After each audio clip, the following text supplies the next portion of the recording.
تو آپ شریعت کے لحاظ سے 4 شادیوں کو کس طرح سے جسٹیفائی کریں گے؟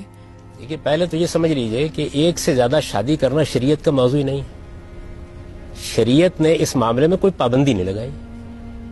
اللہ تعالیٰ نے قرآن مجید میں یہ بتا دیا کہ اچھا گھر ایک میاں اور ایک بیوی سے بنتا ہے، اس لیے کہ آدم کے لیے ایک حوا اللہ تعالیٰ نے پیدا کی. اس کے بعد انسان اپنی ضرورتوں کے تحت ایک سے زیادہ شادی کرتے، پابندی نہیں لگائی.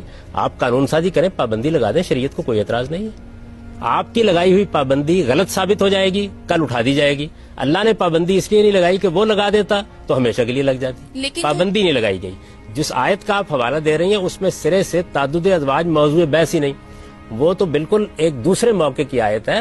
احد کے موقع کے اوپر جب بہت سے لوگ شہید ہو گئے، ان کی عورتیں بیوہ ہو گئیں، تو قرآن نے اپیل کی کہ اگر تم ان کے یتیم بچوں کے سر پر ہاتھ نہیں رکھ سکتے، ان کے ساتھ انصاف نہیں کر سکتے، تو ان کی ماؤں سے 1 1 2 2 3 3 4 سے شادی کر لو. لیکن اگر انصاف نہیں کر سکتے تو ایک ہی سے کرو. یہ ایک موقع کی اپیل تھی، جیسے زلزلہ آئے تو اپیل کی جاتی ہے کہ لوگ آگے بڑھے اور یہ کام کر لیں. یہ تعدد ازواج کا مسئلہ ہی نہیں ہے. قرآن نے اس کو موضوع نہیں بنایا، شریعت نے اس کو موضوع نہیں بنایا، پابندی نہیں لگائی. شریعت نے بہت سی چیزوں پر پابندی نہیں لگائی.